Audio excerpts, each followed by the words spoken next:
السلام عليكم ورحمة الله وبركاته. كل سنة وانتم طيبين، رمضان كريم علينا وعليكم وعلى كل الأمة العربية والإسلامية.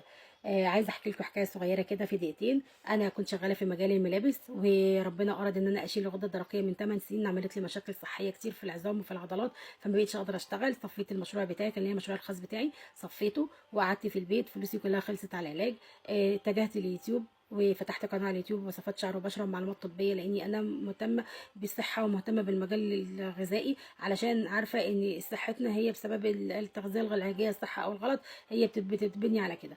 فتعرفت على صديقه فلسطينيه، هي الاسبونسر بتاعتي دلوقتي، استاذه فاطمه غرابه، و اتعرفت وعرفتني على كل شركه بقى لها 30 سنه في مجال البيع المباشر.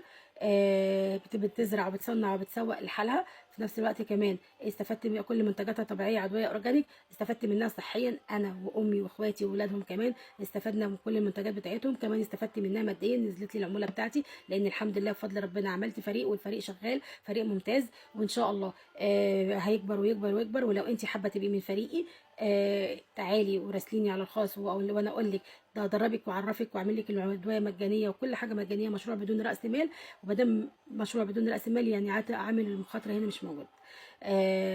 ادربك واعرفك كل حاجه. لا اشتريت المؤهل، لا اشتريت الخبره، لا اشتريت المكان. ممكن من بيتك من تليفونك تقدري تحققي دخل ليكي والعيل والاولادك، وانتي قاعده في البيت.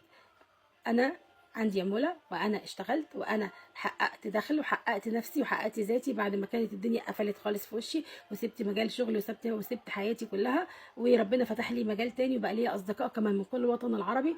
وانتي لو حابة تبقي موجودة معايا من فريقي، راسليني على الخاص وانا هنتظرك، وان شاء الله تبقي معايا في مسيرة النجاح انتي والفريق بتاعي. سلام عليكم.